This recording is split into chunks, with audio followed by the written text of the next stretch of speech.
Très heureux de venir à Kinshasa. Madame, Monsieur, bonjour et merci d'être avec nous dans cette livraison de l'actualité sur la télévision nationale congolaise, un journal que nous démarrons par cette nouvelle. Le gouvernement de la République, l'Alliance Fleuve Congo, mouvement du 23 mars, AFDC M23 ont signé ce samedi à Doha, au Qatar, une déclaration de principe en vue d'un accord de paix global. Le texte paraphé après 3 mois de négociations directes facilitées par le Qatar vise à encadrer les prochaines étapes du processus de paix.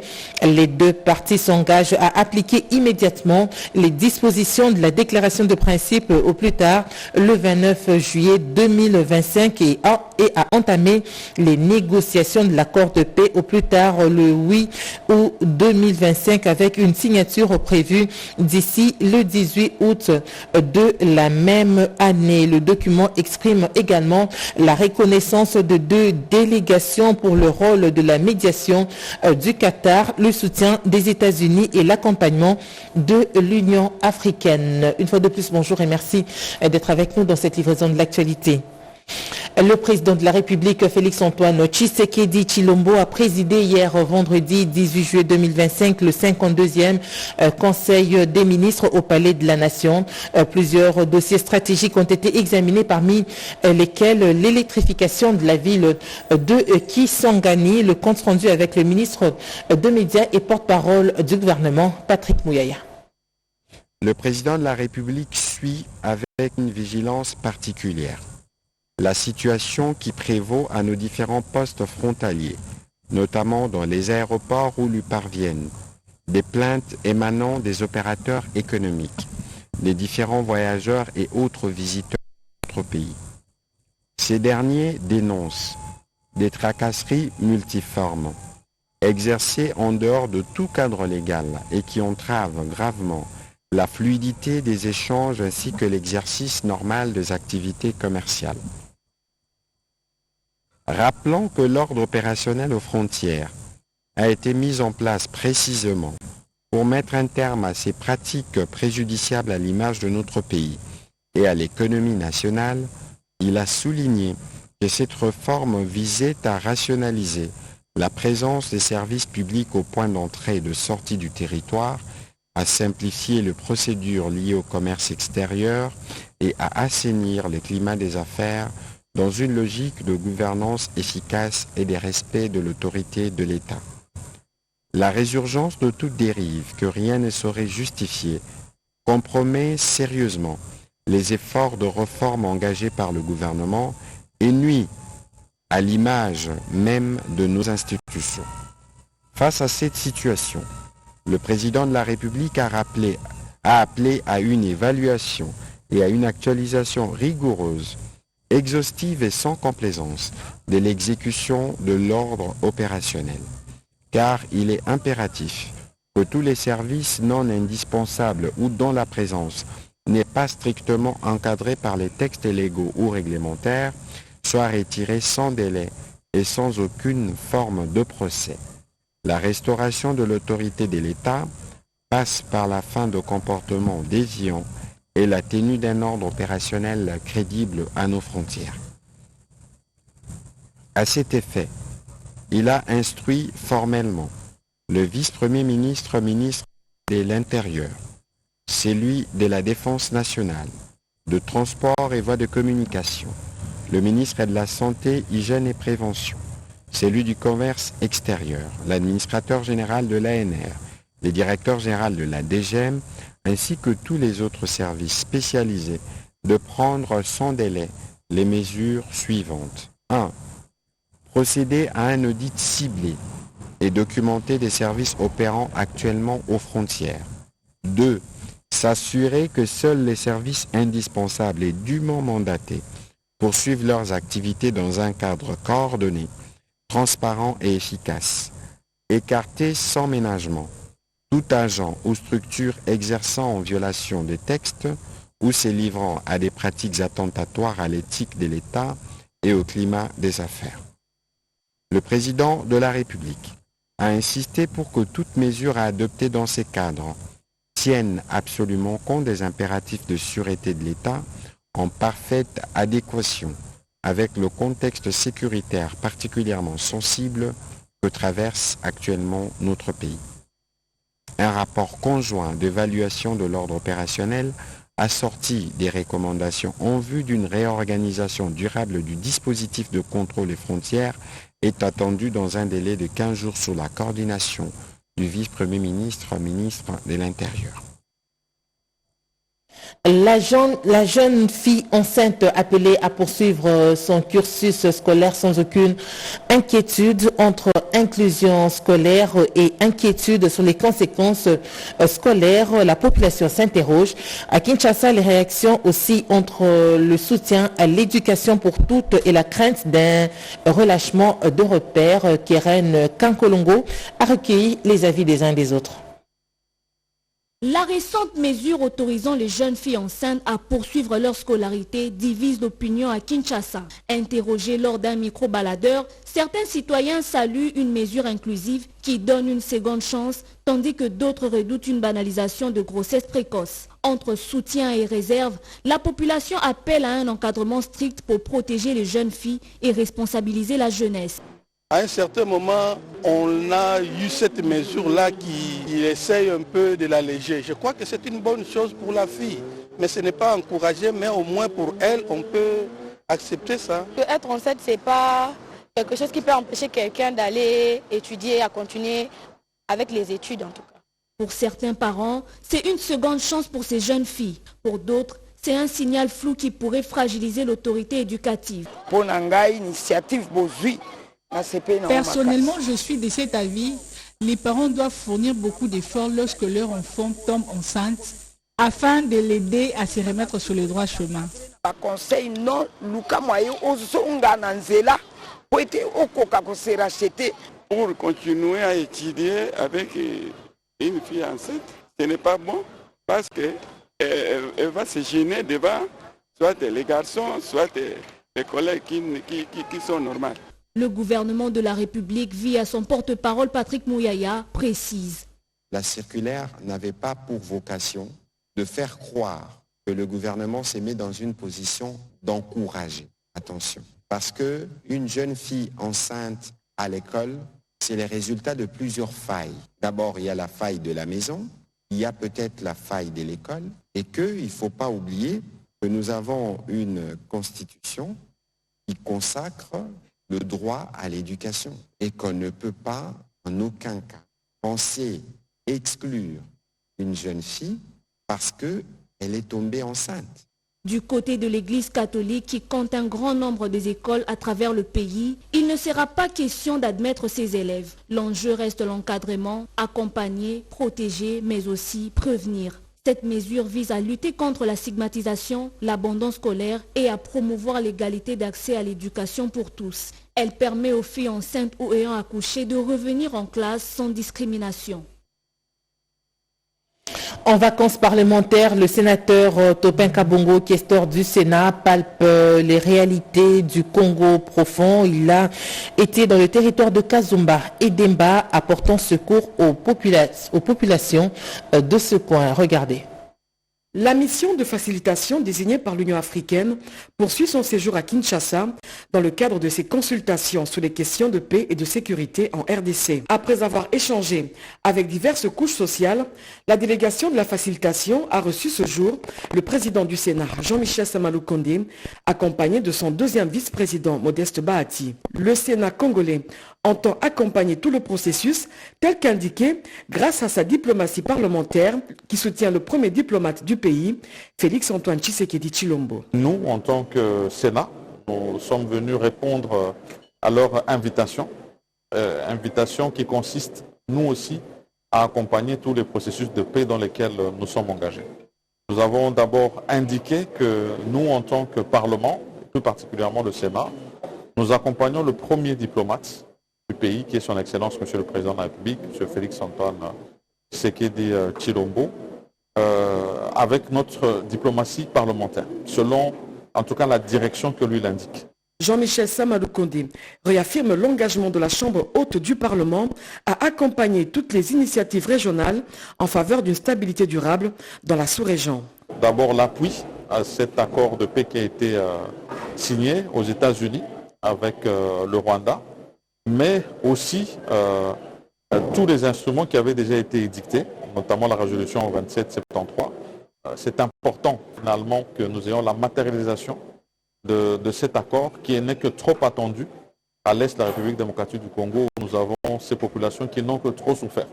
À l'issue des consultations de toutes les couches sociales de la population, cette représentation de l'Union africaine constituée des membres du panel pour la paix en RDC, dont Catherine Samba-Panza, Zédoué Salé, respectivement présidente de la RCA et de la République fédérale démocratique d'Éthiopie, va conclure sa mission auprès du président de la République, Félix-Antoine Tshisekedi. Vous avez corrigé avec moi, c'était plutôt l'accompagnement de la diplomatie parlementaire avec le président du Sénat, Jean-Michel Sama-Lukonde, qui a accompagné la mission de facilitation du processus de paix. Nous allons poursuivre ce journal, aborder ensemble les questions de collaboration et discuter de leurs mandats respectifs. Le coordinateur national du PDDRCS, Jean de Dieu Ntanga Tita, et le directeur général adjoint du FONAREV, Emmanuel Nzadi, ont eu une séance de travail pour mettre en place les passerelles de collaboration. Peggy Mukunda. Dans sa mission du processus d'EDER, le programme de désarmement, de mobilisation, relèvement communautaire et stabilisation PDDRCS est appelé à travailler en synergie avec le FONAREV. De ces deux instruments clés qui règlent les conflits en République démocratique du Congo, à savoir le coordonnateur national du PDDRCS, Jean-Didier Désiré Ntanga Tita, et une délégation du FONAREV conduite par le directeur général adjoint Emmanuel Nzadi se sont retrouvés autour d'une même table pour discuter en long et en large sur les questions de coordination et de leurs mandats respectifs. À aborder ensemble les pistes de collaboration que nos deux institutions peuvent mettre ensemble et surtout que nous sommes alignés pour un même mandat, c'est la résilience des communautés, la justice, la réparation et le relèvement communautaire. L'avenir du PDDRCS dépend du FONAREV sur le processus d'EDER, sur la question des réparations et des reconstructions conflits dans les communautés, puis pour les soutiens psychosociaux. Nous sommes obligés de s'organiser pour travailler en complémentarité et avoir une coordination pour avancer ensemble. Très affermi, le coordonnateur national du PDDRCS, Jean-Didier Désiré Ntanga Tita, s'exprime. Nous venons de mettre en place un cadre de travail qui va réunir les experts de nos deux structures afin de baliser les voies à suivre dans les jours à venir. Le FONAREV tient à apprendre mieux le programme pour cette mission conjointe concernant sa prise en charge des réparations victimes de violences sexuelles et des crimes contre l'humanité. Les deux institutions travailleront pour élaborer une feuille de route et la mise en place d'un cadre formel de partenariat. L'opération d'identification, enregistrement, traçage et marquage des volontaires pour la défense de la patrie VDP a été au centre de 3 grandes réunions présidées par le gouverneur de la province du Sud Kivu, professeur Jean-Jacques Pourouzi Sadiki. C'était dans la ville d'Uvira, nous dit Chantal Okoloba. L'opération d'identification, enregistrement, traçage et marquage des volontaires pour la défense de la patrie VDP a été au centre des 3 grandes réunions présidées par le gouverneur de la province du Sud Kivu, le professeur Jean-Jacques Pourouzi Sadiki, ce lundi 14 juillet 2025, à son cabinet de travail situé provisoirement dans la ville d'Uvira.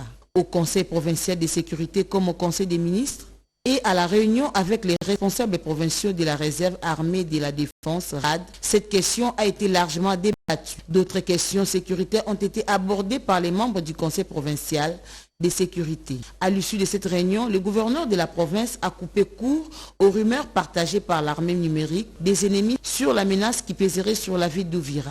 Il appelle la population à l'apaisement et au calme. Le professeur Jean-Jacques Pourouzi Sadiki a demandé aux membres de son gouvernement de mettre bouchée double pour la maximisation des recettes, chacun dans son secteur, afin de permettre au gouvernement d'exécuter certains projets à impact rapide. Le président de la République, chef de l'État, Félix-Antoine Tshisekedi Tshilombo, nous a mandaté pour accélérer le processus visant à renforcer l'identification, le traçage, le marquage, l'enregistrement de nos forces de défense et de sécurité. Alexis Biadounia Meshak, Un des représentants des VDP attribue le malentendu au déficit communicationnel. Sentiment de satisfaction pour les responsables des RAD en province après cette rencontre avec l'autorité provinciale. Les communautés ethniques du Nord et Sud Kivu et de l'Ituri veulent faire entendre leur voix dans le processus de paix en RDC. Hier, vendredi 18 juillet 2025, le cadre de consultation accompagné de la société civile spécialisée en cohésion communautaire a été reçu par le panel des facilitateurs de la médiation africaine pour la paix. Plus de précisions avec Émilie Kaindou. Tout processus de paix doit passer par les communautés ethniques, ont souligné les membres du cadre de consultation des communautés ethniques du Nord Kivu, Sud Kivu et Ituri, avec la société civile spécialisée dans les thèmes de cohésion des communautés. Le cadre de consultation a présenté une série de recommandations à la facilitation et souhaite de voir celles-ci être prises en compte, a indiqué le président intercommunautaire du Nord Kivu et porte-parole du cadre de consultation, Jérôme Paloukou. Nous venons de parler, d'échanger avec la délégation de la facilitation de l'Union africaine sur effectivement la recherche de la paix à l'Est de la République.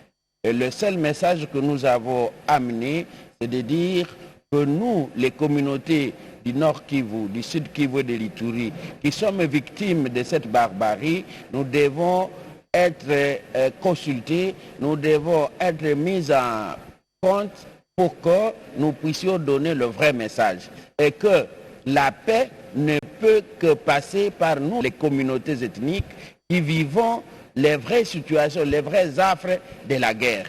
Créé par l'Union africaine, le panel de facilitation a pour but de renforcer la paix et la sécurité, aussi d'appuyer la médiation en facilitant le dialogue entre différentes parties prenantes au conflit et de promouvoir la réconciliation en créant un environnement de paix entre les communautés. La nouvelle loi sur l'aménagement du territoire promulguée par le chef de l'État Félix-Antoine Tshisekedi Tshilombo a été assimilée largement par les chevaliers de la plume et du micro. C'était au cours d'une conférence de presse animée par le ministre d'État de l'aménagement du territoire, Guy Luando. Les secteurs de l'aménagement du territoire enregistrent des avancées spectaculaires en se dotant des outils indispensables à l'image de la nouvelle loi historique portant sur l'aménagement du territoire. Loi promulguée récemment par le chef de l'État Félix-Antoine Tshisekedi Tshilombo. Le ministre d'État, ministre de l'aménagement du territoire, Maître Guy Luando Mboyo, s'est exprimé devant la presse pour présenter ces réformes majeures qui s'inscrivent parfaitement dans les cadres du pilier 3 du PAG 2024-2028. Ce secteur de l'aménagement était dans un processus de réforme. Voilà pourquoi le chef de l'État, qui a compris dans sa vision globale l'importance de l'aménagement, nous avons agi et voilà les outils qui sont disponibles. Donc là, c'est la politique nationale d'aménagement du territoire, les ONG, la société civile, les peuples autochtones. Tout le monde a participé dans ce processus de la réforme. Parce que si on n'a pas la participation citoyenne, nous ne pouvons pas décider à la place de la population de comment on organise notre territoire national. Et donc nous avons aujourd'hui la loi, une première, parce que depuis 1957, relative à l'aménagement du territoire, c'est une première. De la planification territoriale à la loi sur l'aménagement du territoire, le ministre d'État, Maître Guy Luando Mboyo, a exposé avec précision et pulsant, point par point, le contenu de ces outils structurants, tout en appelant la population à s'approprier ces instruments. Une séance de questions-réponses a permis aux journalistes d'obtenir de précieuses informations sur la nouvelle dynamique. La route nationale numéro 8 qui traverse la province de l'Équateur a pour rôle le désenclavement et la connectivité de la province. L'office de route est sur le terrain et assure les travaux de manière satisfaisante pour cette cause. Chimendondo. L'office de route dément le rumeur de blocage sur la RN8 et confirme l'avancement très satisfaisant de travaux. Loin d'être un simple tracé, la route nationale numéro 8 incarne la vision du chef de l'État, Félix-Antoine Tshisekedi Tshilombo, pour désenclaver l'Équateur et renforcer l'intégration économique nationale. Depuis leur lancement le 16 juin 2025, les travaux ont permis de recharger 10 km sur les 44 prévus, malgré un démarrage difficile et de pluies persistantes. Reliant Basson Kousou à Kisangani via Diowa et Ikena, cette route est essentielle pour la circulation des biens et de personnes. Le directeur provincial a salué l'adaptabilité des équipes et leur engagement sous la coordination du directeur général Janou Kikangala. Mes impressions sont très satisfaisantes, d'autant plus que vous savez que cette route a été longtemps entretenue. Il était question d'ouvrir la route, dégager et après passer au réchauffement. Donc, il y a eu des grands travaux de dégagement qui sont effectués pour avoir cette image, cet aperçu de la chaussée. La population doit continuer à faire confiance à l'office de route, d'autant plus que l'office de route est un outil de l'État. Nous sommes au service de l'État. Nous ne cesserons d'être à leur service pour faire un travail de qualité. Il appelle la population à maintenir sa confiance. L'office de route est un outil de l'État. Sur le terrain, les chantiers progressent, portés par une volonté ferme de rendre le pays plus accessible et connecté. Le gouverneur de la ville-province de Kinshasa, Daniel Bumba Lubaki, a inspecté quelques travaux de réhabilitation de la voirie et de curage de caniveaux au quartier abattoir à Massina. Il était accompagné de l'ambassadeur de la France en RDC et de la directrice générale de l'Agence française de développement. Avant de se rendre à Massina, cette forte délégation conduite par le gouverneur de la ville de Kinshasa, Daniel Bumba Lubaki, a effectué une visite au quartier Salongo. À limiter, question d'inspecter l'état d'avancement des travaux de réhabilitation des avenues de la Liberté et du Conseil des villes qui sont en cours. Elle s'est ensuite rendue à Massina où le premier citoyen de la ville, Daniel Bumba Lubaki, a posé la première pierre pour la réhabilitation des avenues Abattoir, Vallée et Yanfou. Le gouverneur de la ville, Daniel Bumba Lubaki, a remercié l'Union européenne et la France pour leur soutien financier et technique essentiel pour relever les défis liés aux inondations, à l'assainissement et à la gestion des déchets. Ce projet qui est autour de 4 axes qui fait un total de presque 3 km où on aura des travaux de caniveaux d'assainissement, on aura aussi un problème de la voirie.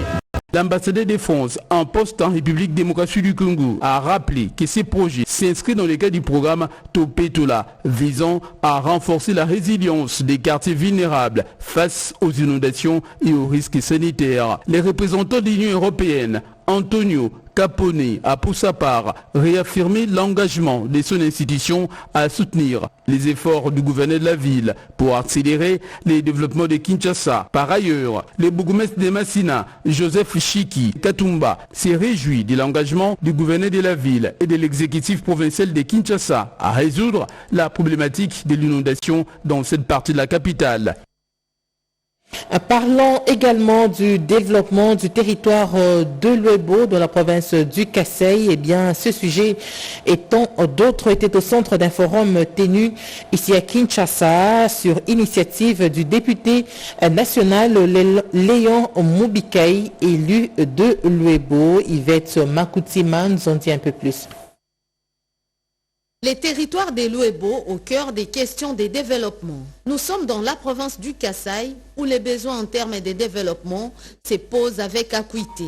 C'est ce qui a justifié la tenue à Kinshasa au mois de juin dernier d'un forum et de ces faits, des questions en examen ont été soumises au député national Léon Moubikai Moubalamata en vacances parlementaires. Le manque criant d'infrastructures serait à la base. Pas d'école, moins encore des routes, des dessertes agricoles. Ajoutez à cela la menace persistante des érosions qui progressent vers les espaces de vie. Je suis très content de rencontrer mes frères et de discuter avec eux sur la situation de notre circonscription. Susciter l'espoir parce que nous sommes les partis au pouvoir et nous pensons que nous allons agir selon leurs demandes. Nous allons les accompagner dans leurs demandes. L'élu de cette circonscription électorale a promis de mener un lobbying pour qu'émerge une ville moderne, d'autant plus que l'Ouebo a fait carton plein lors des dernières élections en 2023 en accordant un plébiscite au chef de l'État, Félix Antoine Tshisekedi Tshilombo. Les épreuves de TENASOSP édition 2025 se sont bien déroulées dans la province du Haut-Tuélé. Confirmation du vice-gouverneur Christophe Dara qui a donné le coup d'envoi à Isiro. Regardez. Au total, 13 731 candidats inscrits au rôle dans la province du Haut-Tuélé, dont 6 702 filles attendues pour ces épreuves des tests nationaux des sélections d'orientation scolaire et professionnelle, TENASOSP en sigle. Activité lancée par le vice-gouverneur Christophe Daramatata à l'Institut technique commercial et administratif des Delhi ITCAT en sigle. Le représentant du gouverneur a encouragé les élèves à bien passer leurs épreuves avant de déclarer lancer les dites épreuves sur toute l'étendue de la province du Haut-Tuélé. Le ministre provincial ayant dans ses attributions l'éducation nationale, Didier Médoua Mayolo, a à son tour conscientisé les parents à accompagner leurs enfants dans le choix des filières d'orientation. Signalons qu'après la cérémonie du lancement, les autorités et les membres du secteur de l'éducation ont fait la ronde dans certains centres de la ville d'Isiro pour s'imprégner de l'effectivité du déroulement des dites épreuves. Dans des centres où il y a eu quelques irrégularités, le ministre provincial de l'éducation nationale a trouvé des solutions palliatives. Téné, ces examens de TENASOSP ont pour finalité de sanctionner la fin du cycle terminal de l'enseignement des bases et de dégager le déroulement psychologique de l'élève, d'orienter l'élève selon ses aptitudes, ses goûts et ses intérêts vers les types des enseignements organisés aux humanités et au cycle court professionnel. Comment évoluent les travaux à impact rapide de la présidence de la République à Kisangani? Le chargé de mission du chef de l'État pour le Grand Nord, Dr André Didier Baitopala, a effectué une descente sur le terrain. Le tête-à-tête entre le gouverneur intérimaire de province Didier Lomoyo Itekou et le chargé de mission du chef de l'État pour le Grand Nord dure une quarantaine de minutes. Le temps pour Dr André Didier Baitopala d'expliquer l'objet de sa mission d'itinérance liée à l'exécution des travaux à impact rapide de la présidence de la République dans la Tchopo. Je suis en mission de suivi et évaluation des projets à action palpable du chef de l'État. Vous savez, ça tient beaucoup au cœur, le chef, que la population puisse bénéficier de tout ce qu'il avait tenu comme promesse. Alors, nous entendons beaucoup d'échos de gauche-droite. Nous voulons palper des doigts pour savoir qu'est-ce qui ne va pas, pour essayer de faire un rapport à l'autorité afin que les choses puissent bien évoluer. Ce qui ne peut que réjouir le vice-gouverneur Didier Lomoyo Itekou, car la population tchopolaise est témoin oculaire des œuvres du chef de l'État en sa faveur dans tous les domaines. Le chargé des missions, André Didier Baitopala, se montre rassurant face à l'aboutissement de tous les travaux palpables du chef de l'État en faveur de la population tchopolaise. C'est pourquoi je suis là, pour assurer à la population de la Tchopo, à m'assurer moi-même enfant de la Tchopo, à m'assurer à la population boyomèse, moi-même boyomais, que le chef de l'État tient à cœur à ce que tout ce qu'il avait promis puisse se réaliser. A noter que le chargé des missions présidentielles était accompagné par le ministre provincial de l'urbanisme, M. André Kongolo Lekosa. La 62e réunion du comité de gestion du régime de la carte jaune du COMESA a été lancée officiellement à Katebi Lodge à Kolwezi dans la province du Lualaba. Une rencontre des pays membres prônant la carte jaune par le biais de l'assurance automobile de ses membres. Reportage.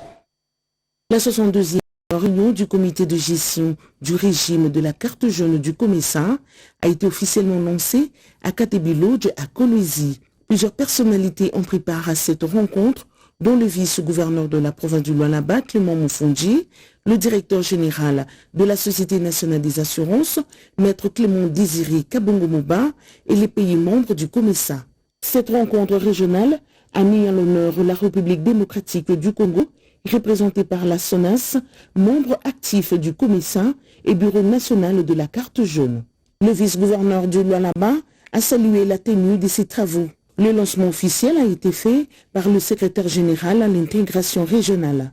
Le directeur général de la SONAS, Maître Clément Désiré Kabongo-Moba, a quant à lui présenté les avantages du régime de la carte jaune. Pour nous, la République démocratique du Congo, l'organisation de ces assises chez nous entre dans le cadre du combat diplomatique de notre chef de l'État qui voudrait montrer à la face du monde que son pays est un pays fréquentable. Donc cette organisation vient couronner encore une fois la diplomatie de la République démocratique du Congo, mais maintenant dans le volet assurance avec la carte jaune qui est une institution de COMESA appelée à faciliter les échanges commerciaux entre pays membres. La cérémonie du lancement s'est clôturée par une photo de famille. À l'université protestante du Congo, la science est à l'honneur. Le nouveau docteur en médecine d'urgence, docteur Dieudonné Toulanchède, a soutenu sa thèse après un parcours académique effectué à l'université médicale de Chine.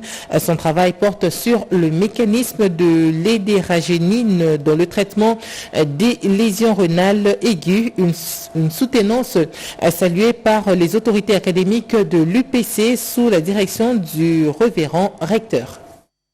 Ouverte par la prière, la cérémonie de présentation de la thèse du premier docteur du département de la médecine d'urgence de l'université protestante au Congo, le docteur Toulanchède Minjina, Dieudonné Steve, aux scientifiques de l'UPC, axé sur explorer le mécanisme de l'édéragénine dans le traitement des lésions rénales aiguës induites par les diquets, soutenu à l'Université médicale de la Chine. Ce sujet vient davantage éclairer les scientifiques sur la cause de l'insuffisance rénale et en propose les moyens de traitement par la découverte d'une molécule qui a les propriétés thérapeutiques sur l'insuffisance rénale. L'avantage de ce projet, c'est que nous avons découvert là une molécule qui a des propriétés thérapeutiques sur l'insuffisance rénale, même en général, parce que ici au Congo, les traitements de l'insuffisance rénale reposent souvent sur des mesures palliatives comme l'équilibre acido-basique ou encore l'équilibre hydroélectrique et parfois la dialyse, mais la dialyse n'est pas ouverte à tout le monde. C'est pour cela une molécule comme celle-là pourrait nous aider à apporter un traitement adjuvant pour améliorer l'état de santé des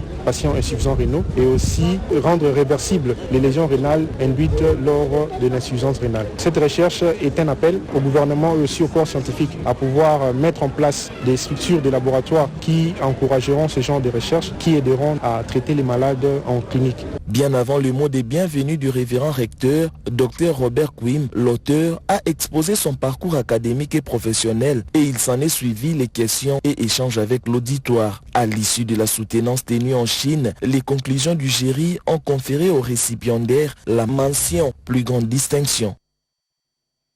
Ce journal est terminé. Avant de nous séparer, nous allons découvrir ce communiqué de la Régie des eaux SA. La Régie des eaux SA, direction régionale de Kinshasa-Ouest, informe ses abonnés des parties centre et ouest de la ville-province de Kinshasa que son usine de traitement d'eau potable de Ngaliema sera en arrêt la nuit du samedi 19 au dimanche 20 juillet 2025 suite aux travaux de réparation d'une fuite au niveau du collecteur de refoulement. Par conséquent, les perturbations seront observées dans la fourniture en eau potable dans les quartiers communes ci-après: Gombe, Lingwala, Kinshasa, Kasavu, Bungiringiri, Barumbu, Bandal, Kitambo, Montfleury, Jamaïque, Macampagne et Jolie Parc. La Régie des eaux SA prie les abonnés concernés de bien vouloir l'excuser pour ce désagrément. Elle les invite cependant de se constituer des réserves d'eau et les rassure du rétablissement de la desserte dès la fin des travaux faits à Kinshasa le 18 juillet 2025. Le directeur régional Kinshasa-Ouest, Raymond Paka.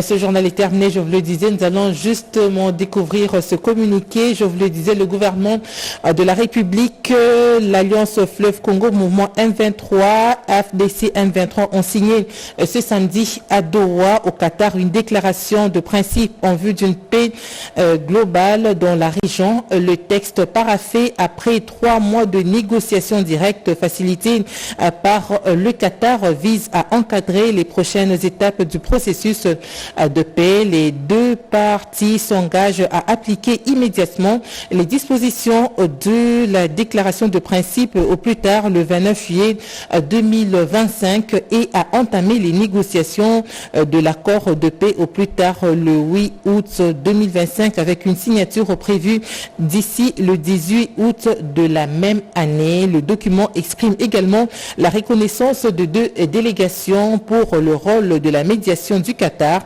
le soutien des États-Unis et l'accompagnement de l'Union africaine. Madame, Monsieur, nous vous disons merci de nous avoir suivis. L'information continue en français de les 4 langues nationales. Au revoir et à la prochaine.